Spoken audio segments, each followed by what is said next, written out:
This is Fringe Element here on the 440 Sports Network. My name is Braden Gall, and you can follow me on Twitter at Braden Gall. Mine is Erin Dugan. You can follow me on Twitter at the Erin Dugan or Instagram Erin_Dugan.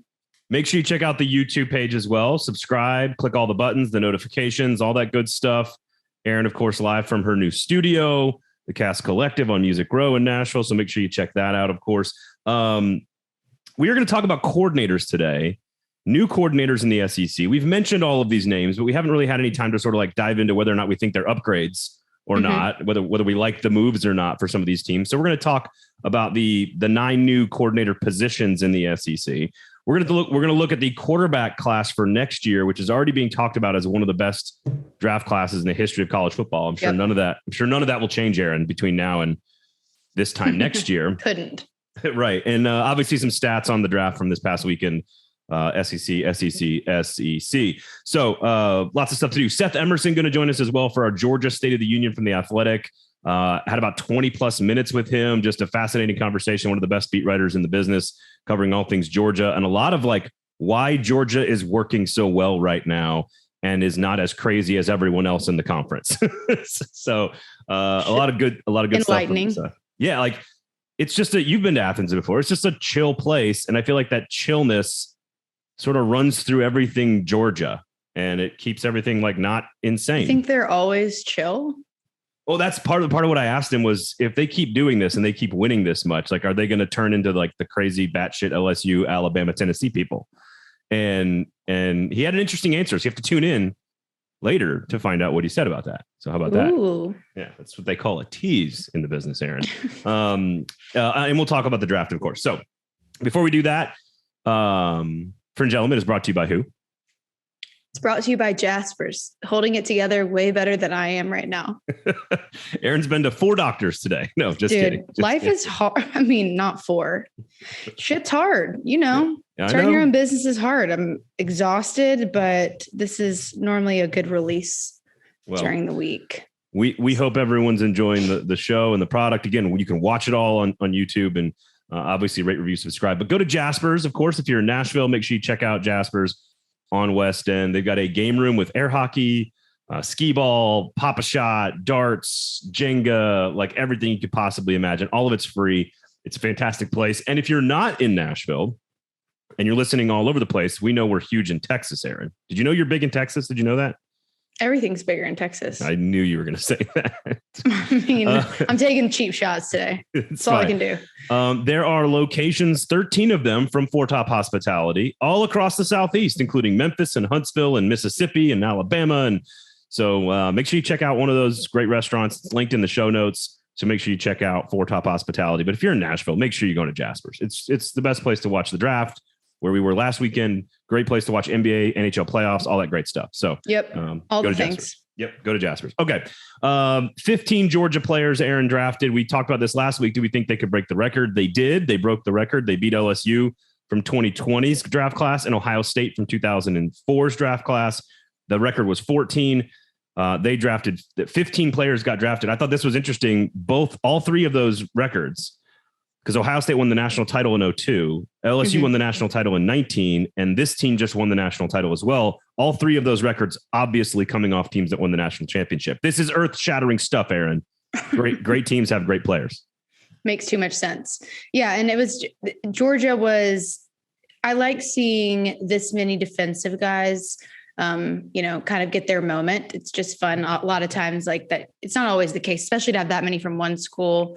And obviously, again, like you said, makes sense with what Georgia was able to do on both sides of the ball, but especially on defense, to have 5 guys go. And then Trayvon Walker just specifically is kind of in and of himself a Cinderella story. Just, I think I heard that he was the very first player to go in the first round since like the 60s that hadn't been on an all conference or all American team in college. And then he didn't even play for his first 2 years. So I love a good Cinderella story amongst the rest of the draft. There's some talent evaluators that might tell you that Jacksonville just didn't make a good decision with Trayvon Walker. But no, he obviously the talent is off the charts.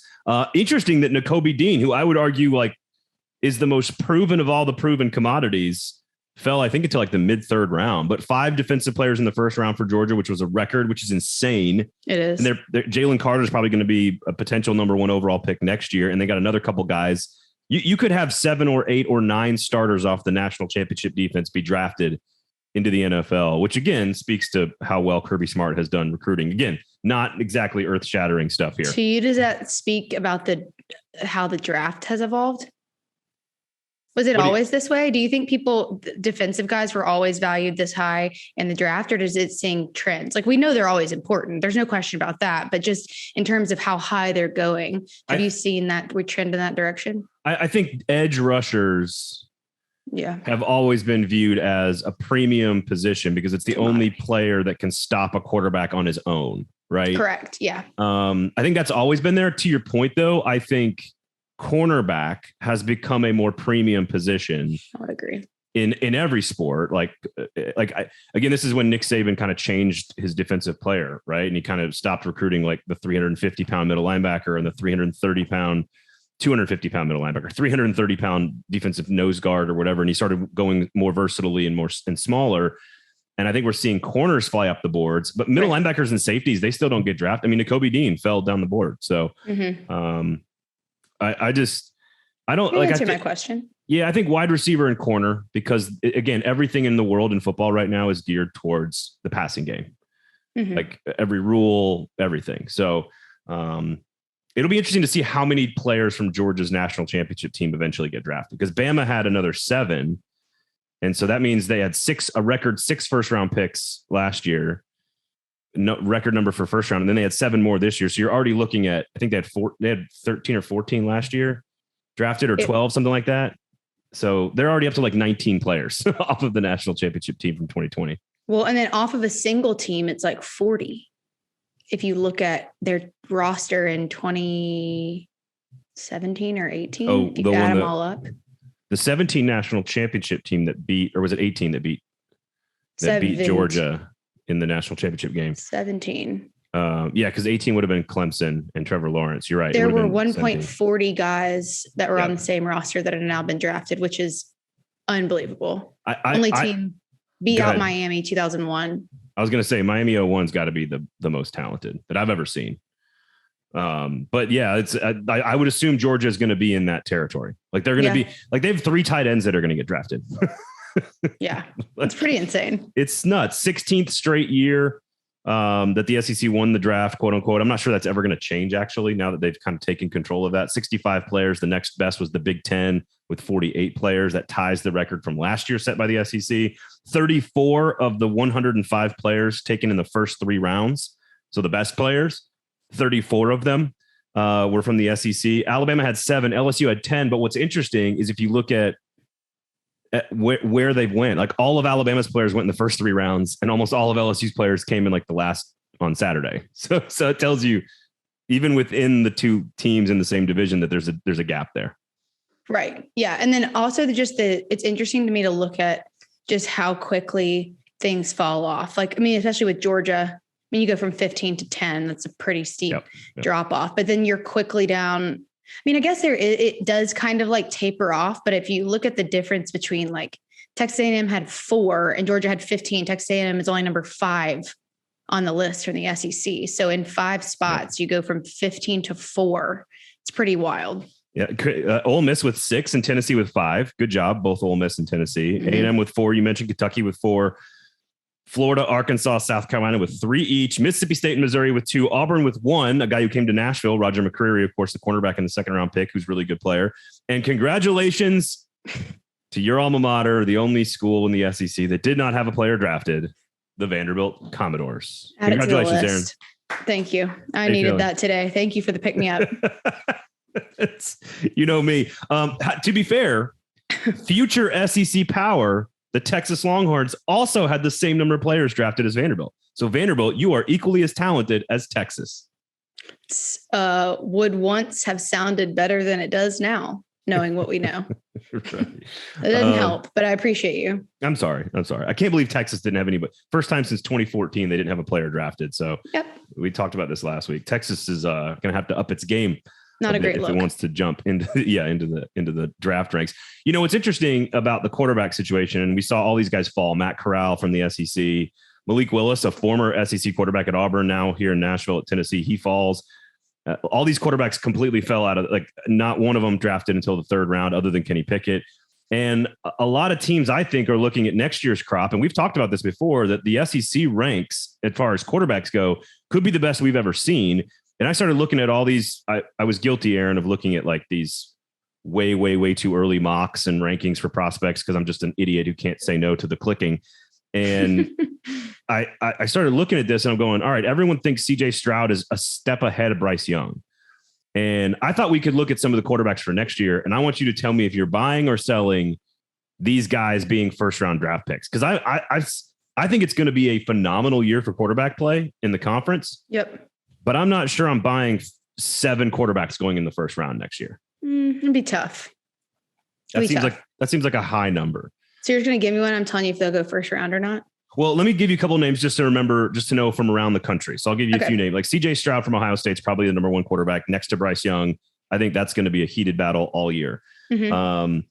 Phil Dracovic at Boston College, Grayson McCall at Coastal Carolina, Keaton Slovis at Pittsburgh, Jake Haener at Fresno State, Tyler Van Dyke, I think's got a chance to go in the first round from Miami. Like, it's just a great year for quarterbacks across the country. Bo Nix actually is at Oregon. I've seen him listed as a draftable prospect, which is crazy. So the list goes on and on. Tanner McKee at Stanford, a lot of ACC quarterbacks, Dylan Gabriel at Oklahoma, but a lot of these guys are SEC guys. I've seen 5 or 6 names linked to potential first round grades in the SEC, and I'm not sure I'm buying it. So I think we can start with Bryce Young and just say, look, Bryce Young is going to go in the first round. Yeah. Are we buying him as a first round talent? 100%. You can't teach what he can do. He's off the charts. Just yes, absolutely. After scientifically culling the internet and scraping every corner of the web to compile a very scientific data set, largely Spencer Rattler is viewed as the number 2 most draftable quarterback in the SEC in 2022. Are you buying Spencer Rattler as a first round draft pick? No, I wouldn't. Not with everybody else that's coming up. I mean, I guess if I don't see it happening. Do you? No. Josh Kendall last week on the show was like, I don't know why people think he's going to be better at South Carolina than he was at Oklahoma. And I think he's good. I think he's an upgrade on what they had last year.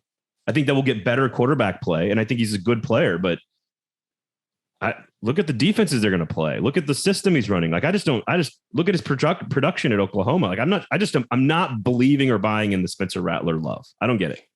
I mean, it's a good storyline. Like, he'll be fun to watch. I think it'll be exciting for South Carolina to have him. Like, I'm not trying to suck the wind out of that, but NFL teams are businesses above everything else. And they run on, like, I mean, they're more scientific than we're being right now, for sure, in terms of what these guys are going to be able to do. It is a shit ton of money to spend on somebody that you just don't have the data to back it up. I mean, he could blow it out of the water this year at South Carolina, and I guess maybe do better than I picture at this moment that what I think he's going to do in the draft. But I think there's other people in my mind that are more would be more dependable if we had to guess right now. And it's not like I'm rooting against him. I want to see part of the thing that we like, you and I on this show, about some of the new rules is the idea that transferring from a place like Oklahoma to South Carolina adds equity to the sport. That, like, we're rooting for that to work in this situation. At least I am, right? I mean, I'm assuming you are. So I just don't see first round. Like, he's going to have a great year and pull some upsets for that to happen. So, yeah. All right. I've seen Anthony Richardson at Florida, who's not even technically the starter, but he probably is going to be the starter at Florida, mentioned in the first round. Buying or selling Anthony Richardson as a first round draft pick? Teeters on the line for me, but I could see it happening. I'll let you take this one. Well, know me. I'm president. You're more passionate. I am president of the Anthony Richardson fan club. I mean, I don't know. Like, maybe on paper, I don't have as much of a reason to be able to say this. And I'm sure you've broken down the stats a lot more than I have, because you are such a Anthony Richardson fan club. Damn, I can't talk today. You're okay. But just with his size, he's 6'4", he's like almost 240 pounds.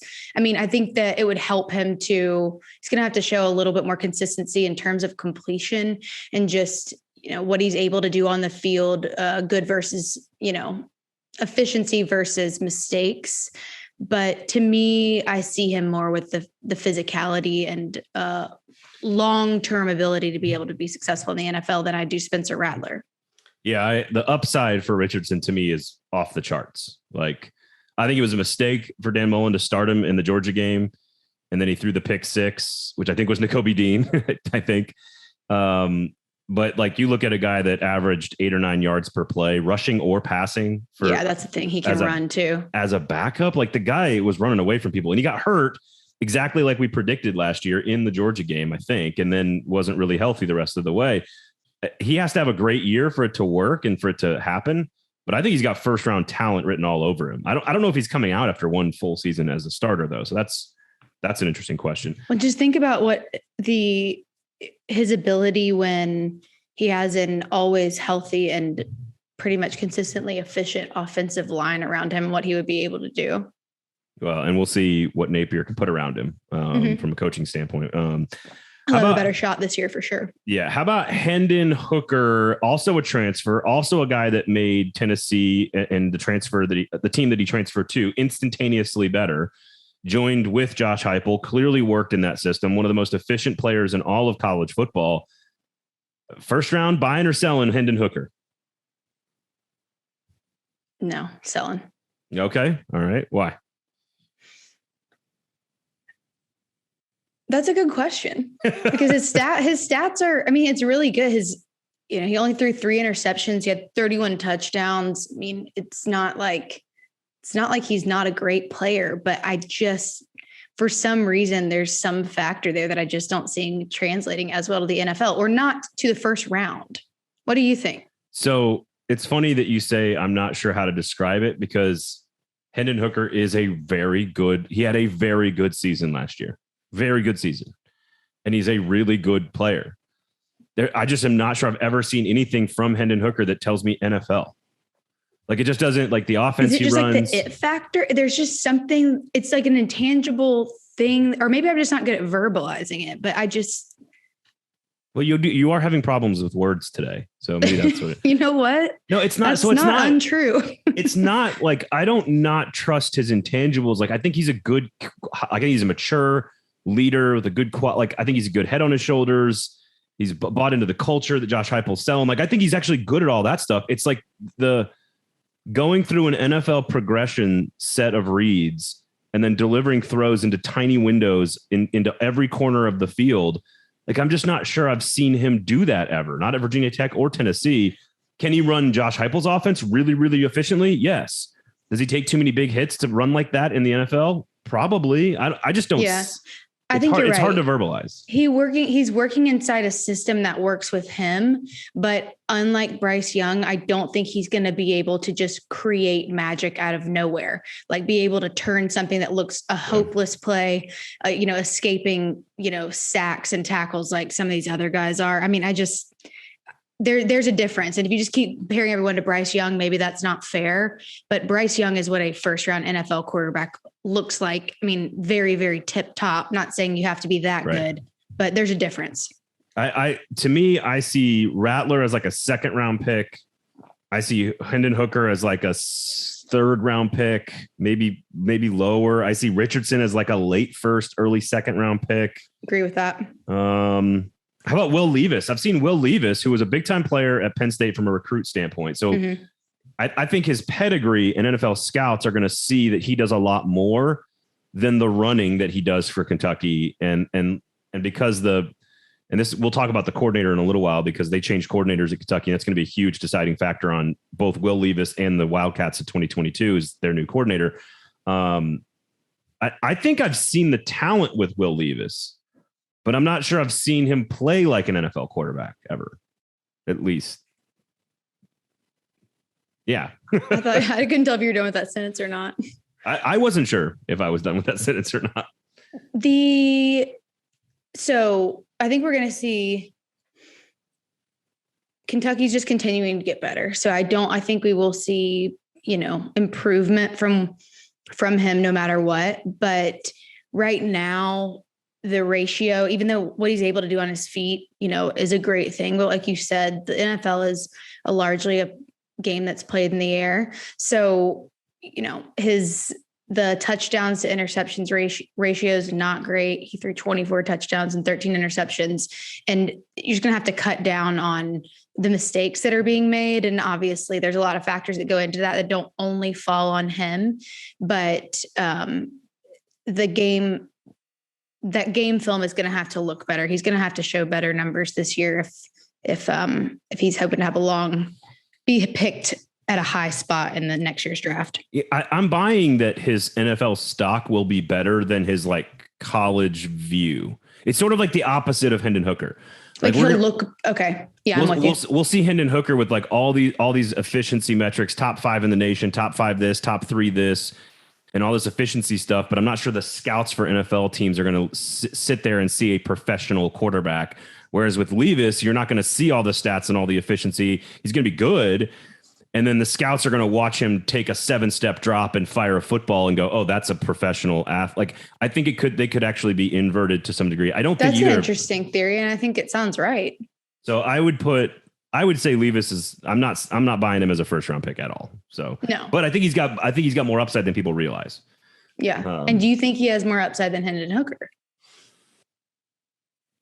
I think the NFL scouts will see more NFL traits in Will Levis.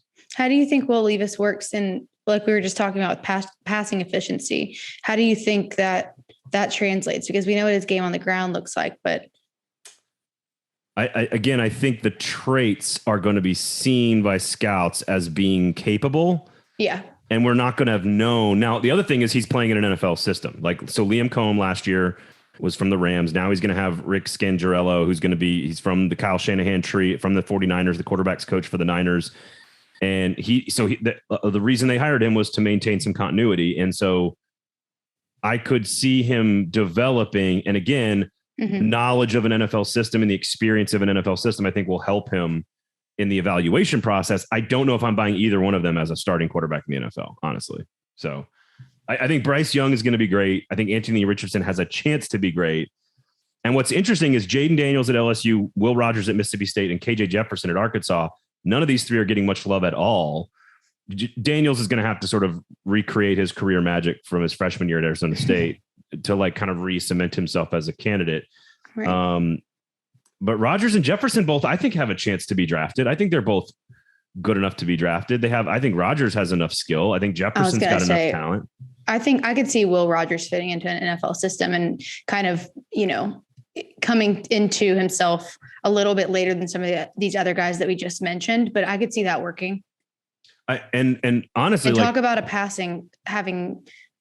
working in a passing environment with Mississippi State and Mike Leach's offense. That would be, good prep. I know you're talking about Kentucky having a system with the coaching staff that lends itself well to NFL playing style, but at least Will Rogers will have all the experience he needs with, his game in the air. I'll tell you what, I will buy KJ Jefferson elevating his stock into potential high round grading by the NFL at Arkansas.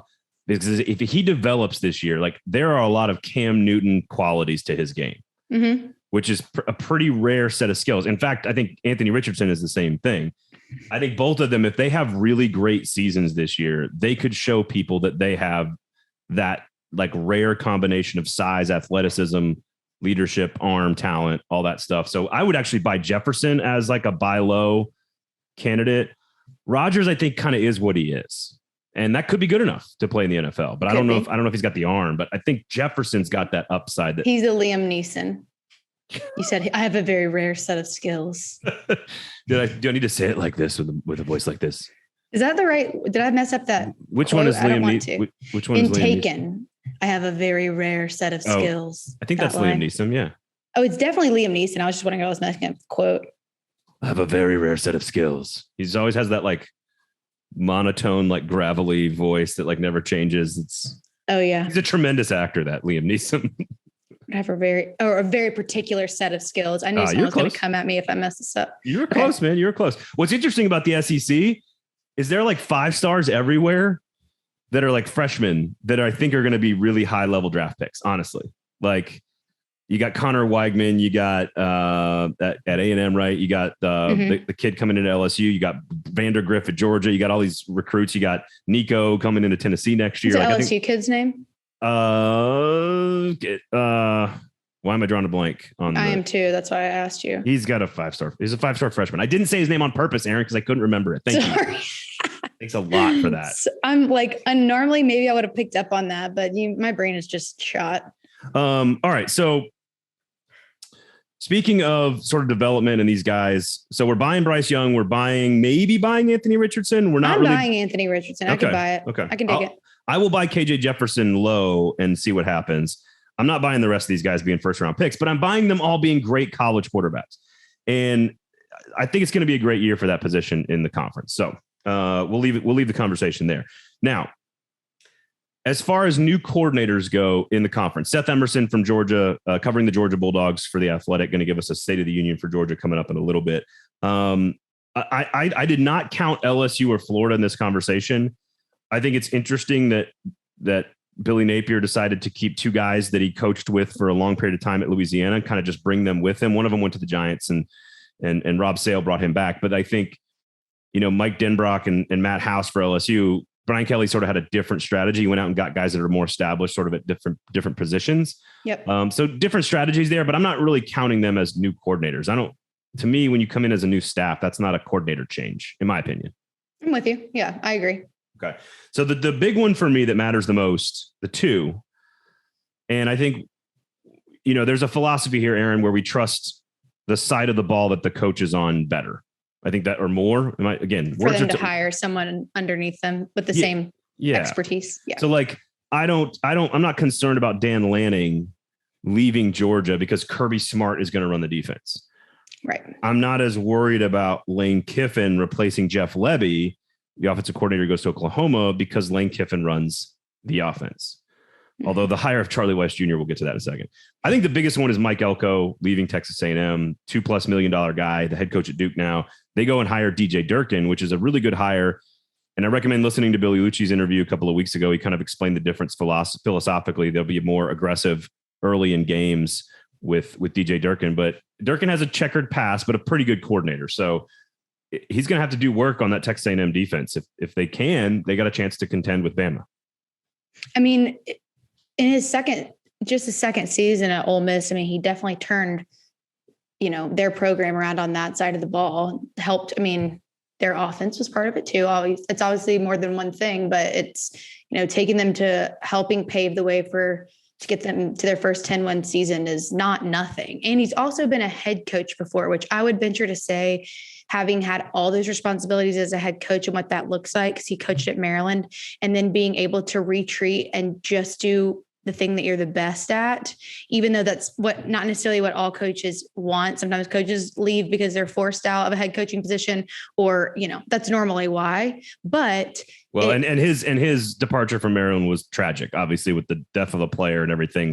There was so many factors in that, that were just not completely outside the norm. But when you're able, I think it's not only from an appreciation level, but just going from all these responsibilities to being able to hone back in on exactly what you're best at. It's good to have that perspective, but I think it's going to work. We have evidence that he's good at what he does, and he just did it at Ole Miss, just did it in the SEC. So it's probably a pretty good hire. And I think this is a sign that A&M has the staying power now, that we can lose a $2.5 million a year coordinator, one of the highest paid guys in the entire world, and go take the guy from Ole Miss that clearly did really good work for Ole Miss, right?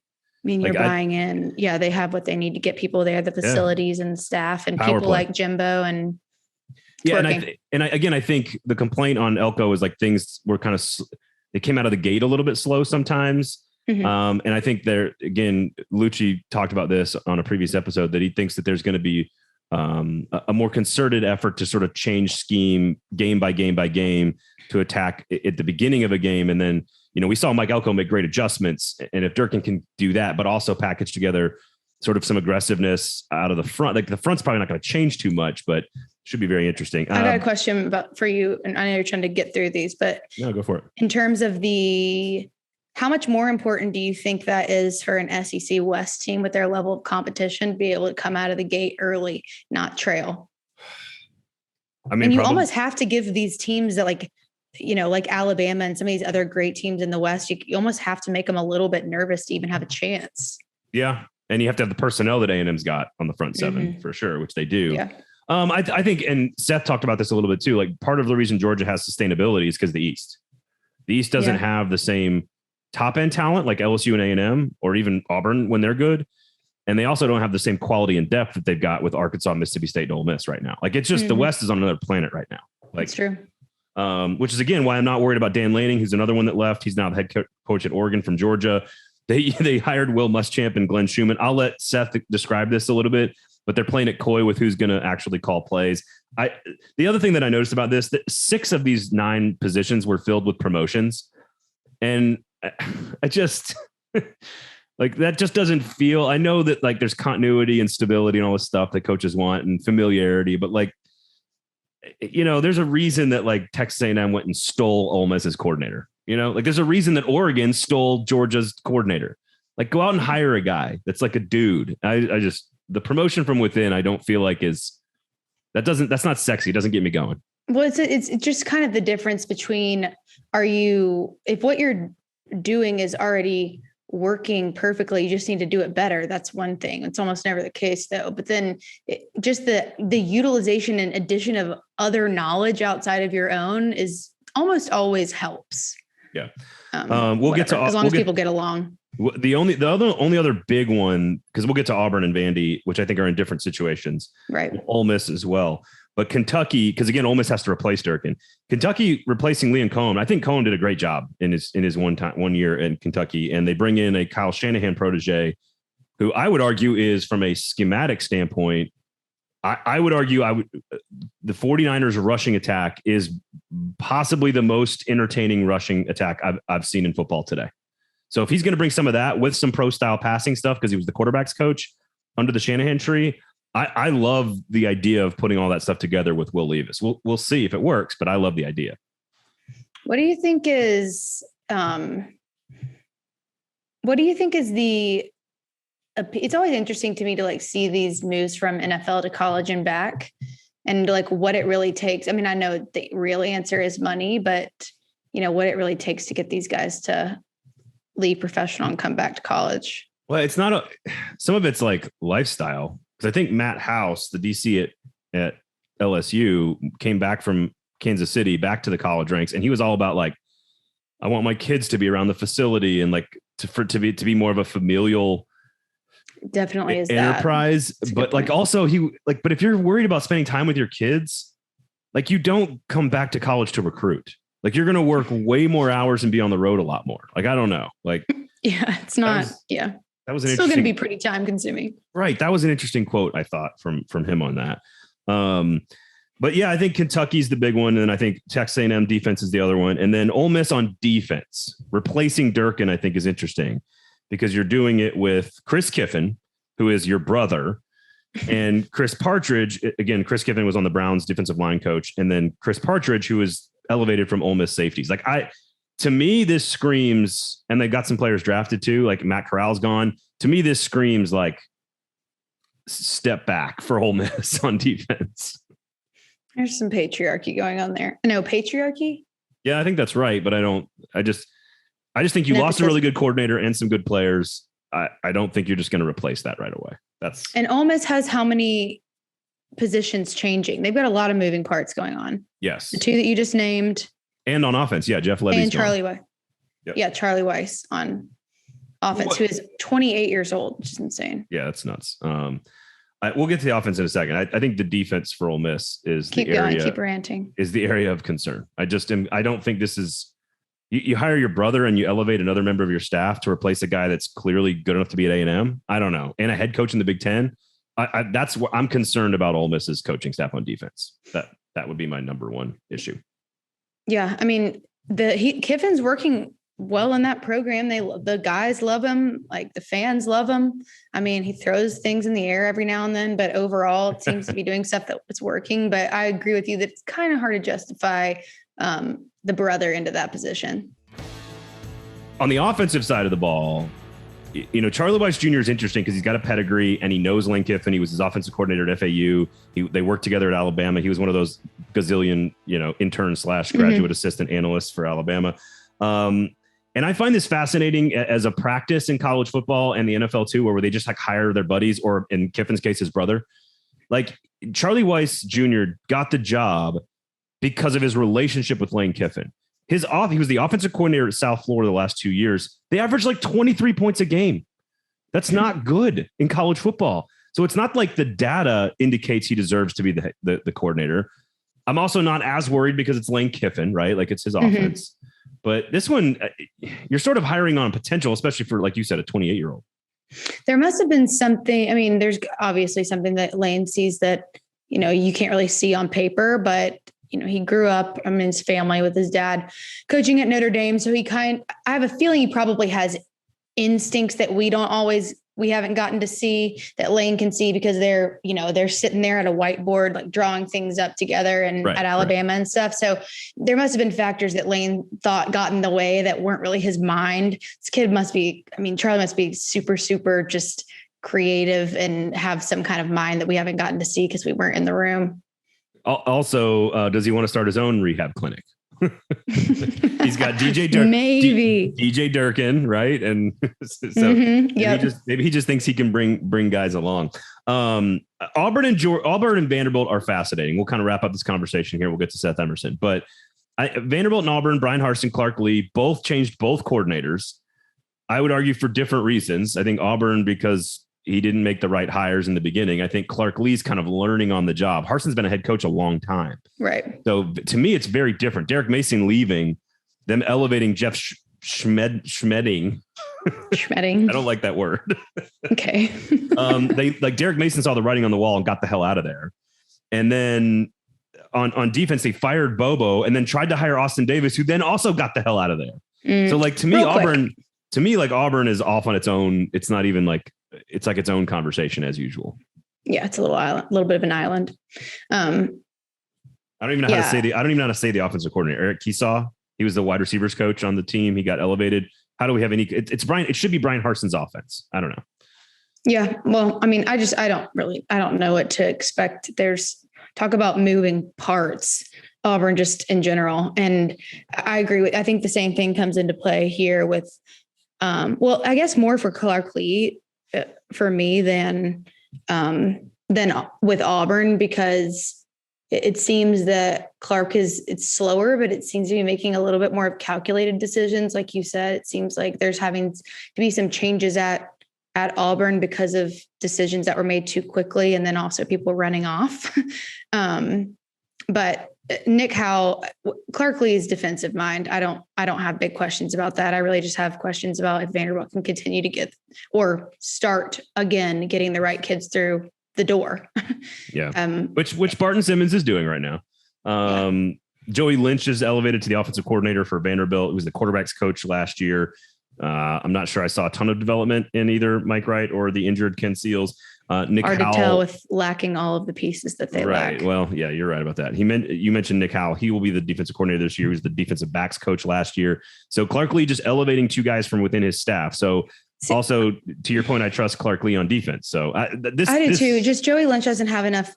Having coached at Ball State, Ashland University, and St. Mary's, I just don't see how that translates straight to being able to play or being able to coach and coordinate at that position in the SEC. But I hope I'm wrong. I really hope I'm wrong. His job is to decide and pick out and develop a quarterback at Vanderbilt. And if they can do that this year, they'll win more than a game, maybe two. And if they do that, then there'll be progress. So bar set real low. Yeah, exactly.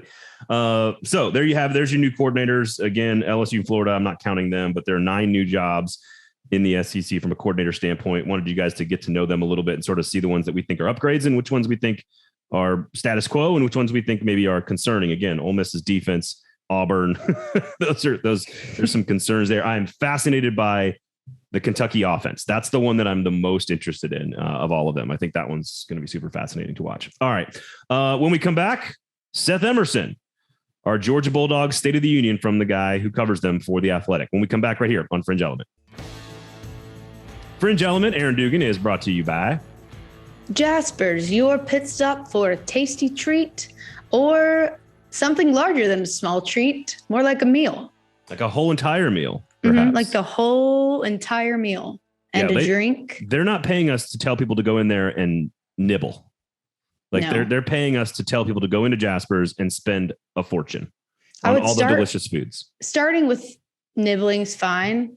Queso, always a good move. That's true. And it's almost Cinco de Mayo. God, I love queso and Cinco de Mayo. That is simultaneously one of the best things and one of the worst things you ever said in one sentence.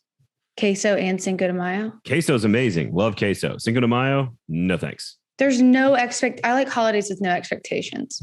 Yeah, except for like an hour and a half wait somewhere that's not named Jasper's. So go to Jasper's where you probably won't have to wait. I'm not saying you shouldn't go to Jasper's for Cinco de Mayo. Just said they have queso. Okay. All right. Good. Jeez. So Jasper, go to Jasper's. Go to Jasper's because they will not appropriate your culture. Yeah, they won't. And they won't pretend like actually authentic Mexican even serves queso because they don't. Right, exactly.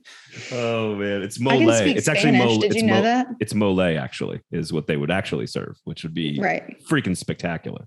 Did you hear me say I speak Spanish? Yeah. Do you know what barbacoa is? Yeah, but it's just. They got barbacoa at Jasper's, I think. Yeah, they also have chorizo. Do you know what chorizo is? I do.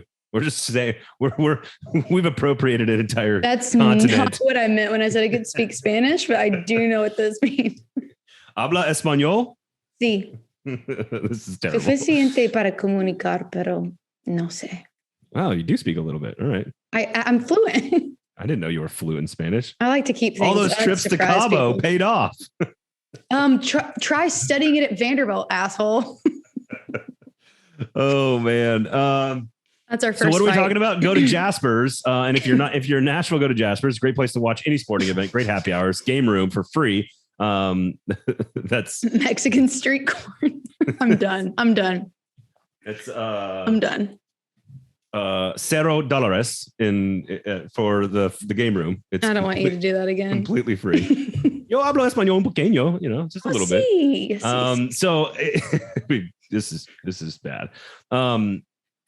However, if you are not listening in Nashville, what was I going to say?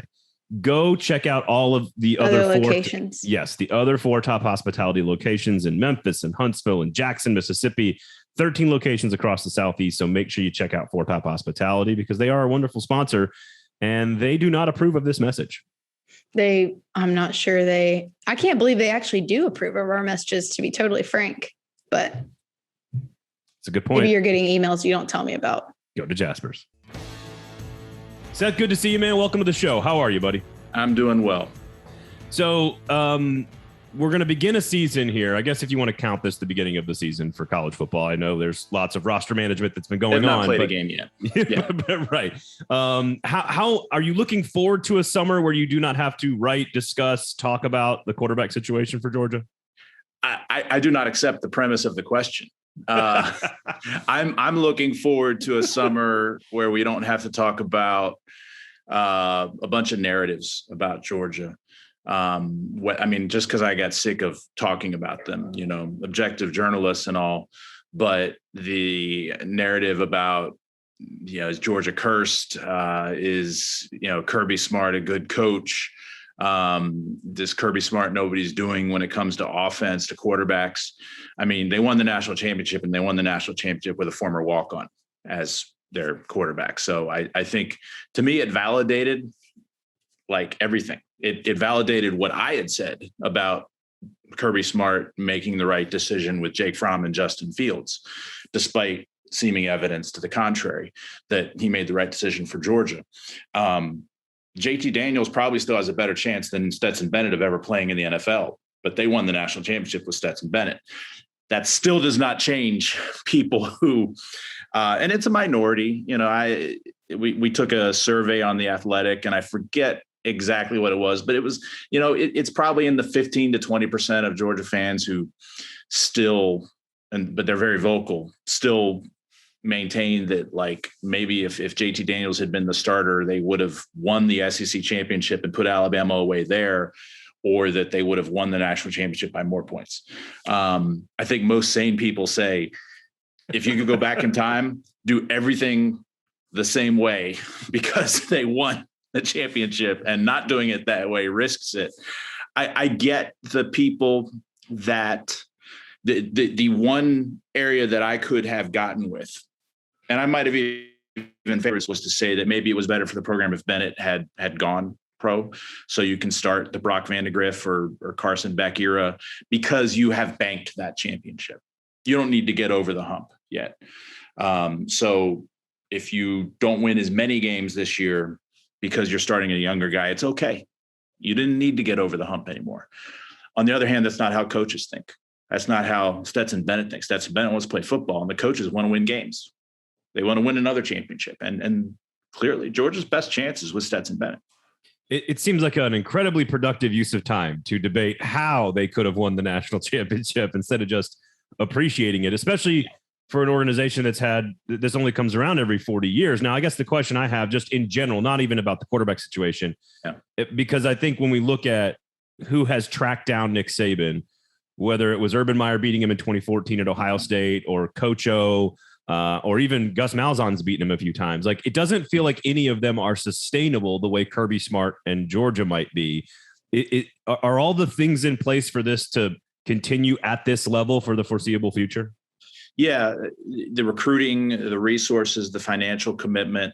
I mean, in the age of NIL and the transfer portal, you'll always wonder how much of a wrinkle that has thrown into things. I would say that I think Alabama and Georgia are going to be on the same length there. And I would say NIL and the portal is just going to be like everything else, which is the best coaches adapt and evolve. And that's what Kirby Smart and Nick Saban are in the process of doing. I think the bigger thing, and I touched on this when I did my State of the Program story, is the SEC and divisions. The benefit that Georgia has had, and Georgia has many detractors who, want to get at them. And I'm addressing this later about how, the whole Mel Kiper version of, if Alabama's receivers don't go down in the SEC championship and national championship, that Georgia doesn't win. Okay. Whatever. But Georgia has a clear path almost every year to the SEC championship. The SEC East is weaker than the West. Urban Meyer is not at Florida. Florida's been cycling through coaches. Tennessee's been cycling through coaches. Kentucky's been solid under Mark Stoops, but just solid. South Carolina, Vanderbilt, Missouri, that's not the West. That's not where you have LSU, Texas A&M, Auburn. Arkansas is doing really well, and yet they're struggling to power through there in the West. You've got Lane Kiffin at Ole Miss. I mean, it's a tough gauntlet, and Georgia hasn't had to go through that. And I'm not saying they would have not won the national championship last year, but maybe they have a regular season loss that they did not in 2021. Maybe they don't win the division in 2007 or 2018 and 2019. It's harder. And the SEC, it looks like, is going to go away from divisions, and they're bringing in Texas and Oklahoma, and that's going to bring some parity to the scheduling. The SEC needs to fix scheduling because Georgia and Texas A&M can't go, 12 years without visiting each other's home schools. But it's going to make Georgia's schedule harder if they don't get Vanderbilt and Missouri and South Carolina on the schedule every year. I think they probably will still get South Carolina, but you get my drift. I think that's the adjustment that's coming. But Georgia, with its recruiting and development coaching, is in position to adjust to that. No, I agree.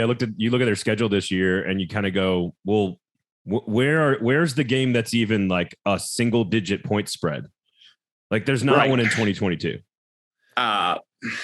So they go to South Carolina, Spencer Rattler, and they were solid last year. They go to Kentucky. They go to Missouri. But yeah, like you said, is that a single digit point spread? Those are, and then there's always Florida. That's probably the neutral one site game. But that and the Auburn game is at home, and the West game is Mississippi State. I think that's right. Cause I like Mississippi State to go over, but they have to play Georgia. So, yeah. So these are all if Georgia has a bad day and that team has a good day, then it's a pretty close game and it's dicey. It's not Georgia's on upset watch the minute the game starts. No. Whereas if they were playing Alabama, Texas A&M, LSU is going to have a rebuilding year, but maybe not. Ole Miss, it's a different equation. Yeah, I think LSU is going to be good quickly and then plateau, right underneath Saban. Mm-hmm. You mentioned some of the coaching and the players. Obviously, I don't know where we just saw a record-breaking NFL draft performance by Georgia, record-breaking first round by the defense. So we know there's a lot of people that are leaving this team. There's also a boatload of talent that's returning at almost every position. But you also lose your defensive coordinator. Dan Lanning's out there at Oregon now. What is the thing that is changing with this team that raises the most questions, or I don't want to say concern because that's not even really the right word, but just the thing that you would point to and says they need to figure that out first? What is it? Is it coaching? Is it defense? Is it receivers? What is it? I don't think it's coaching. I mean, Dan Lanning may do a great job at Oregon, but I mean, Kirby Smart's still the head coach, right? They're promoting from within. We still don't know whether Will Muschamp or Glenn Schumann is the play caller, but Kirby is intentionally playing coy on that, I think, for some internal political reasons. But shocking.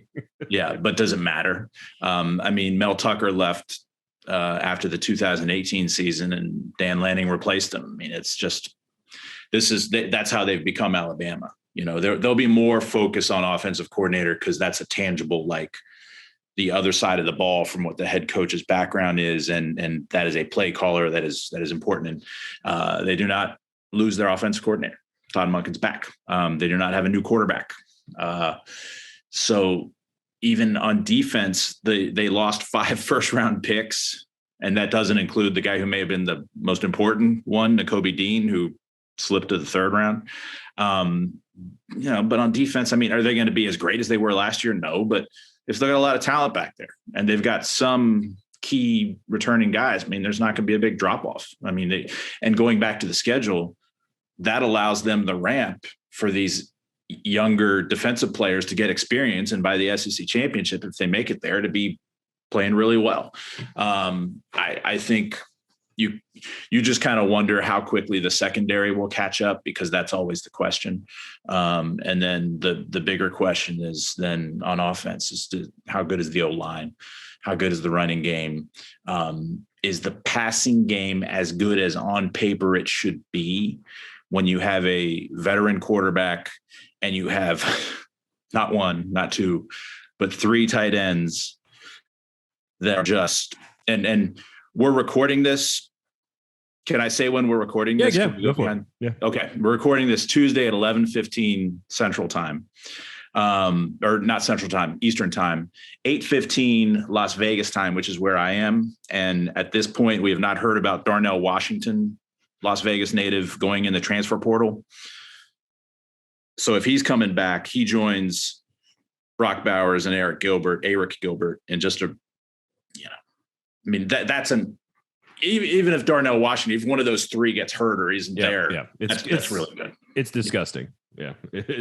It's funny. I don't really like to, compare people to Aaron Hernandez, but Brock Bowers on the field needs to be used the way Florida and New England used Aaron Hernandez. He just has to be used that way. And the thing is that, and I wrote this in a tight end story, that between the 3 of them, now I heard from some people saying, Georgia's got these 3 tight ends, they should use some 3 tight end sets this year. They already did. They did a lot last year.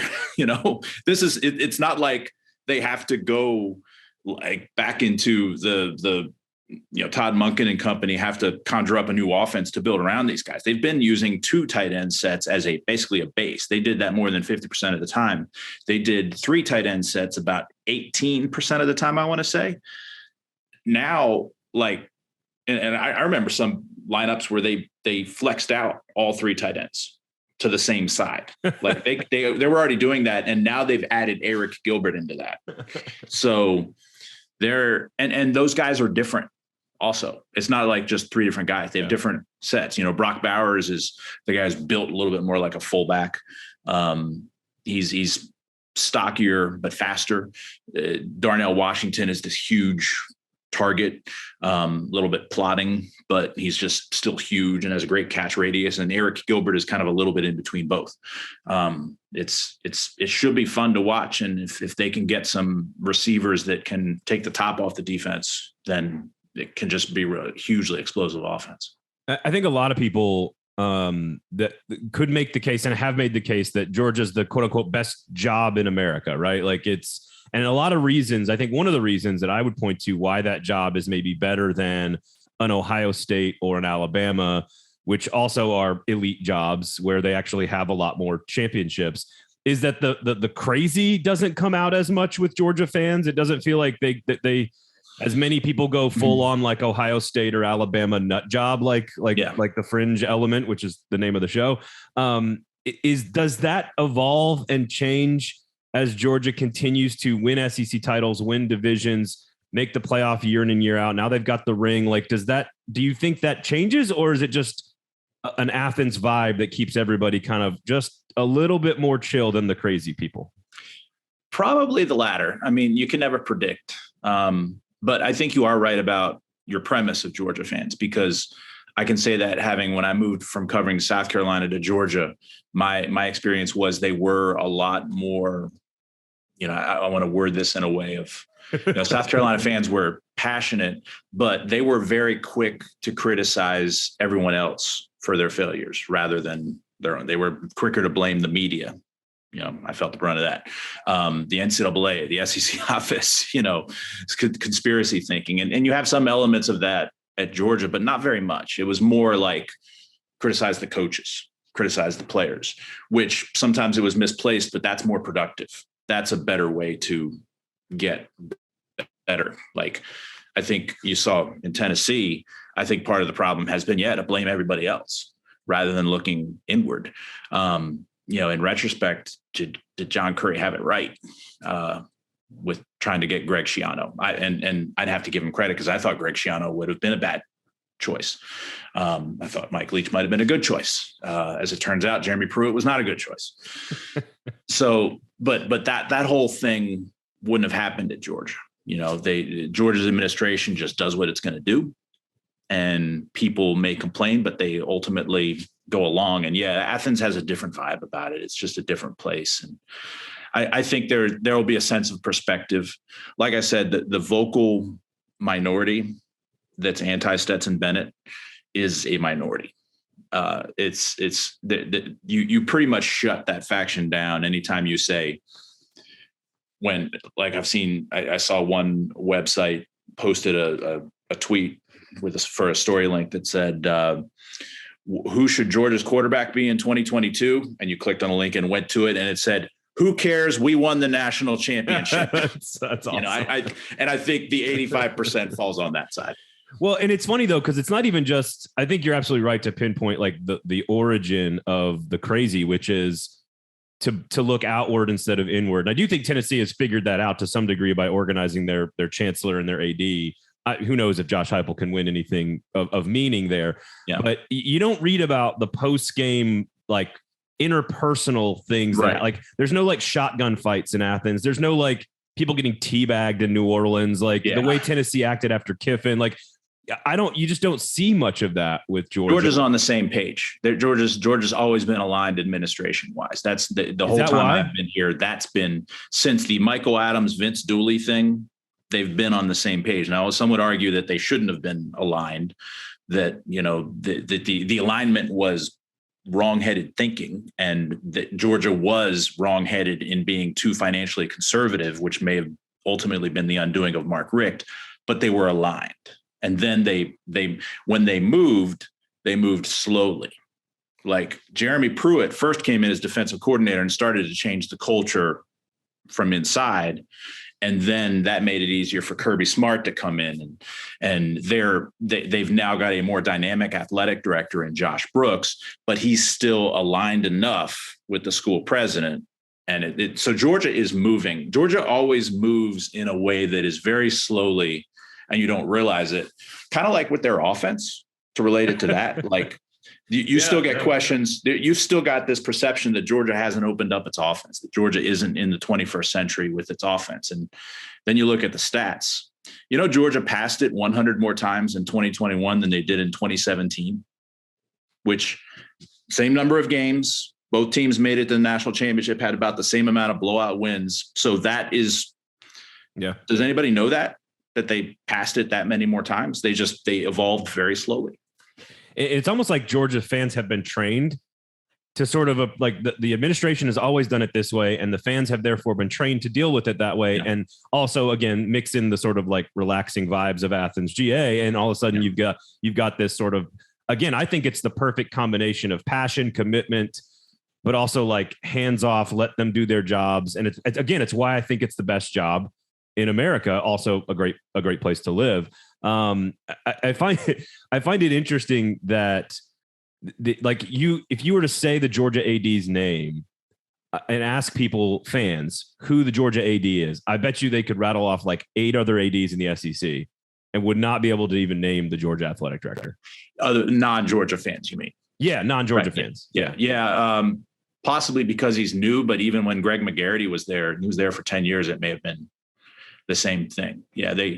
They have a way of not like making headlines, even though Greg McGarity talked a lot, and Georgia fans knew who he was, because he would be he was a little bit of a polarizing figure. Yeah. But nobody can name Georgia's president's name. I mean, nobody outside of Georgia. But did you know he's one of the most powerful people in NCAA? He is. He's like on the president's council. He's the SEC president. He does all. He's very active in athletics, but he does it all behind the scenes. That's part of the Athens culture, is like, don't make a big name for yourself. Well, in a league where everything is a headline and a tweet and everything else. I think the over under was 11.5 for Georgia. Are you taking the over in the regular season? It doesn't mean they're going to win the SEC or the title, but 12-0 sound right again? Yeah. I mean, honestly, they look to me like an 11-1 team. I just don't know who the one is. Yeah. Like, I think I am here in Las Vegas, and I did lose a lot of money last night. What's your game of choice? I put down, I like to go to the sports book at Caesars. Okay. All right. I don't bet at home, and I never bet on college games. I come this time of year so that there's no college games to bet on. I think that's an ethical line. I will not. Okay. All right. Yeah. But betting on baseball and like NBA playoffs last night was not a good night. But if I had to put like, say, $50 down, I would put it on the under. I would say Georgia has enough questions, like the secondary. Okay. How dominant will the run game be, that 11-1 is most likely that I don't know if it would be Kentucky. I don't think it'll be South Carolina, but like Missouri, something like that. There'll be one game that Georgia just doesn't show up with its A game. And now Georgia is the defending national champion. They're going to get everybody's best shot, that there will just be one game that someone will get them. But like, I'm only saying that because they're an 11-1 team. If this was by looking at like their roster and their makeup.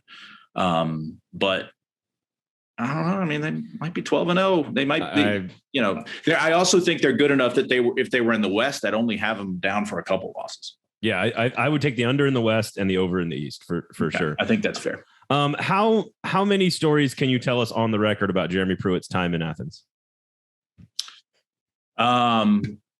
Many. There's many good ones. I'll tell one positive, one negative. Positive or negative. Let's start with negative. He yelled at the media one time at practice. We were walking out for our like 10-minute viewing, and we were going by the defensive backs, and he just started yelling at us because he wanted the media like out of there, because he was about to like go after his defensive backs for the it sounds not as bad as it like was at the time. Cause you're like, again, Athens vibe. People don't do that. Right. And you know, later, like, I mean, he never apologized for it, but you even had like Georgia communication staffers behind the scenes saying that was wrong. You shouldn't have done that. Positive story. I shared a waiting room at a sonogram office. Both of our wives were getting sonograms around the same time. And he was, long wait. So he was just there with his wife, and he was hanging out, and he was being patient and a very normal person, Come on. Let's not humanize him. Come on. Let's just talk about his relation. Let's just talk about his relationship with Mark Richt. No, listen, we really, really appreciate it, man. I'm a craps guy. I don't normally win any money, but it's a lot of fun. So I do not gamble on baseball. That seems too difficult. It's random. The only reason we do it is that it's fun to sit down and just kind of watch. And yep. We bet very small sums, like $10, $15 a game, that kind of stuff, just to have fun. It's the way to do it, man. It's the way to do it. Thank you so much. We really appreciate it. Enjoy your trip. Safe travels back, and we'll talk to you soon, man. Thanks, man. That was Seth Emerson of The Athletic with the Georgia State of the Union. And I thought it was fascinating, just the way he describes, like, you and I have talked a lot about this, Erin, where Georgia is like the best job in America potentially, because they have all the tools and resources to win national championships and to be as good as Georgia is right now. But they don't have like that little extra fringe element of fans which is where the name comes from, actually. That little tiny sliver of fans that end up in shotgun fights and all the other garbage that comes along with it. The bad side of it just means more. Georgia doesn't seem to have that. And whether it's the alignment from the administration or just like the Athens is a chill place, or like Georgia's just, the fans are just cooler. Like, I don't know. Everyone's just a little bit more relaxed and sort of like, there's still a lot of pressure to win, but like, it's just a little different in Georgia than everywhere else in the SEC, which I kind of enjoy. So I wonder if there's just more of their fan base that has memories of struggling than like, if you spend your whole life not really struggling, then all of a sudden you're not killing the game or you're not winning everything. Those are the ones that go crazy. I think the ones that can appreciate wins versus losses seem to be a little more sane. I would agree, but normally that comes with a team that's like not expected to win national titles, like Kentucky football. Yeah. Right? Like, for sure them, but there's probably another level in between. Like, yeah, I really, and I think Seth did a good enough job explaining it. Like, there's just sort of an expectation that we're not going to like mess with it's almost like the opposite of Auburn. Like there's an expectation at Georgia that we're just going to let you do your jobs because you're the professionals. We're going to be angry about whatever does or doesn't happen, but like, your job is to do the job, and then we'll get angry. Whereas like Tennessee fans and this is what Seth said, like they just are going to make an excuse, and it's everyone else's fault. It's never our fault. It's always someone else's fault.